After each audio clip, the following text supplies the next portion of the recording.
Hi everyone, and welcome to day, who knows, 31. I'll put it in the comments. I just wanted to take this morning. I'm going to work this morning. I usually work from home, but I am going in today because it is Employee Appreciation Day or month, and I wanted to be supportive. I hear there's a free lunch, and I am on my way. As you can see, it's raining here. I am commuting. Yes, I'm a sob snob. I'm commuting in the rain, and today I wanted to bring you a video on how you have to be tough to live in Mexico. So I wanted to bring a perspective on self-sufficiency. Right now I'm kind of bogarting my way. Sometimes you have to bogart your way. You know, if you think you've been in traffic and people are rough drivers, drive in Mexico. But I can hang with the best of them. That's one thing. So you have to be able to handle yourself in traffic, or people will run you over. People, and I'm people, okay? Don't stop for stop signs. I'm people. I have to remind myself when I'm in America, oh, you really have to stop here. In Mexico, I think it's a suggestion. Even sometimes the stoplights, the traffic signals. Yeah, there's no rules. You miss your exit, back up. I don't care if it's an intersection. You want to go down the wrong way, go ahead. But that's one way you have to be tough. The other thing I was thinking about is our water is shut off for 3 days. Now, when I first started living here, it was like that pretty often, at least once a month or once every 3 months. My water was shut off or my electricity went off. I think there were infrastructure issues, or they were improving infrastructure, because it stopped. After a time, it stopped. And looks like my top is getting soaked. I have a soft top, and yeah, it's raining. So I had gotten used to it, and then it went away. And so now I moved to Rosarito, and we have a 3-day shut off. So went to the water faucet, and the water faucet was actually, my boyfriend said, hey, the pressure is low. And I hadn't paid the water bill yet, my $5 a month water bill. I hadn't gotten to the store to do it. And he was like, did they shut it off? Now, one of the things I love about Mexico is that if you don't pay your water bill, at least your water bill, they don't shut you off. I don't know how long you can go, but I heard it's a long time. So that's nice. Now, the electricity, and I might have shared this with you all before, but the electricity, they expect you to pay that within a week. So you know how you get your bill, like, I don't know how long, I don't remember from America, but you get a little while before having to pay it, you know. And this is another thing. Someone is trying to cross.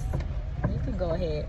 Someone's trying to cross right now in the middle of traffic. There's no walkway or anything. So you might see people walking on the interstate, on the freeway, on the carretera, jumping the barrier. It's wild. Something to get used to. And I've jumped the barrier before across the interstate. Hey, when in Rome, when in Mexico. So,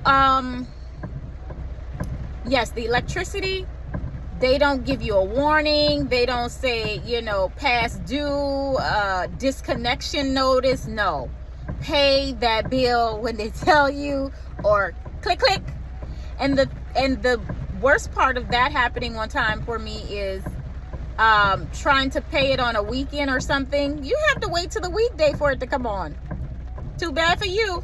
You don't get to them by Friday. Saturday and Sunday, you're in the dark in your candles.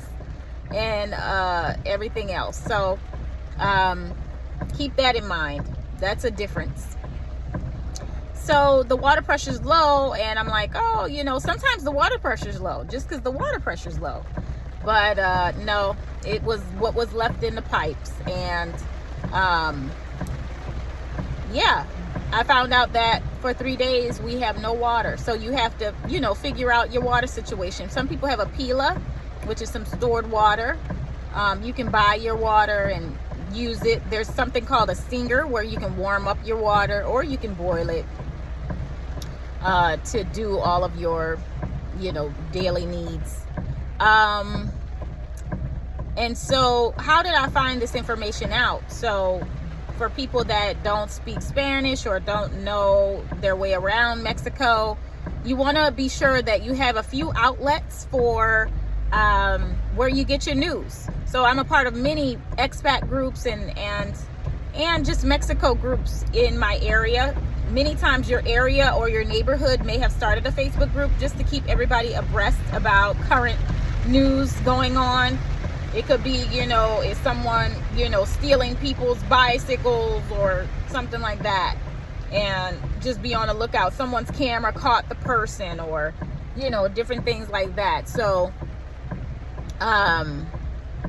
what I did was I just went into Facebook and I typed in Cespit, which is our water company, CESPT, and I put in Cespit Rosarito, and the notice popped right up that in Spanish, and sometimes it has C translation, sometimes it doesn't. So that I just put it in Google, and it said for 3 days, no water for you.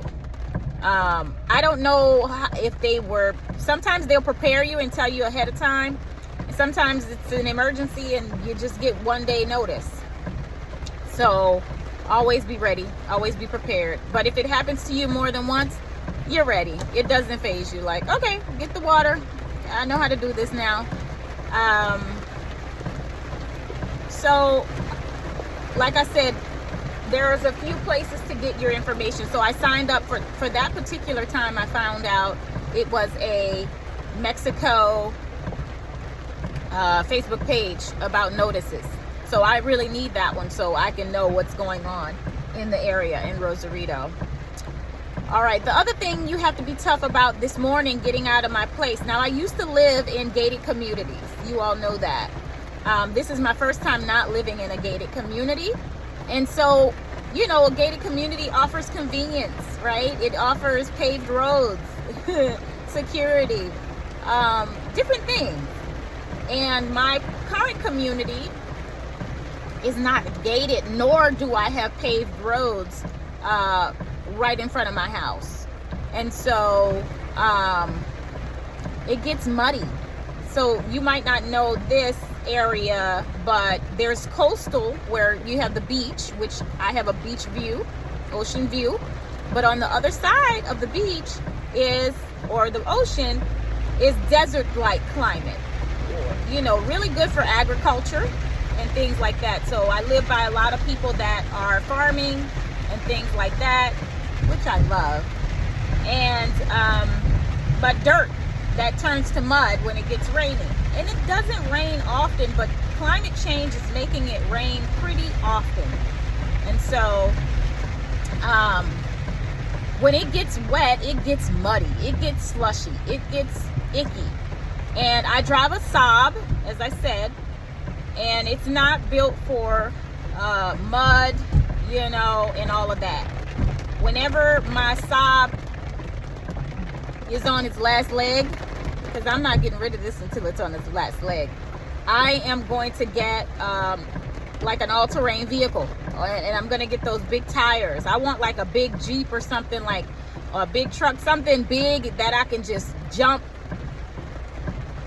banks. I want to jump curves. I want to run everybody over. I like those big monster now because it's practical for where I live, but I just like bullying people too. I've learned to bully people, from Mexico driving. I kind of take pleasure. Hey, I don't know, maybe I have a boring life and that's what makes me happy. And so this morning, as I'm skating. It was like ice skating, you know, on this mud, trying to get through, trying to think strategically and methodically about how do I get through, catch a grass patch, catch a patch of mud that's not as deep, you know. I finally got out and I made it to pavement. So it's not that long of mud, maybe a block of mud, and then I'm on pavement. So they just decided not to pave that part. And sometimes the city can decide they are, or sometimes the neighbors, the community can decide they're going to put together and get it paved. But for this, I hear that there's been talks about future paving. There's a apartment building being built, and maybe that contractor will do that for their tenants. I don't know, but I hope so. But yeah, you got to be tough, you know. So getting through this weather, you know. So these were the challenges I wanted to share with you. But guess what? I still look good. I'm still happy. I'm still alive. I'm in one piece. And it's really about mindset. Like, I got up early this morning about, I set my clock for 5 because I wanted to get out at 7. But I got out at 6 something, and those were the challenges ahead of me. And I was okay with that because I prepared. My mindset is already prepared. I'm not in an anxiety, stressed out kind of mindset. It's Friday and the weekend is here. I have plans for this weekend I'm excited about, and it's Employee Appreciation Month, and I reached all my goals at work, and I'm going to be ending 2 of my classes that I'm teaching this upcoming. So I just have a lot to celebrate about. Some others might be frustrated with the rain, with the mud, with no water. Wah. Listen, you're not tough. You're a crybaby. You complain about everything. You want everything convenient. Go ahead. But I thought about this because my boyfriend talked about, man, you got to be self-sufficient in Mexico because all kinds of things can happen and you have to just figure it out. The government is not at your disposal. You can't call customer service and complain like, wah. It's like, who cares? That's first world problems, all right? We live very good lives, people. Let's stop complaining about first world problems. America has you spoiled, all right? So I just wanted to share that with you all. Have a wonderful, wonderful Friday, because I am, even in the rain and even in traffic. I'm in Century. I'm at the border right now. I'll show you. But I'm almost up there. I'm almost to America. And I am going to go to the post office, check my mail.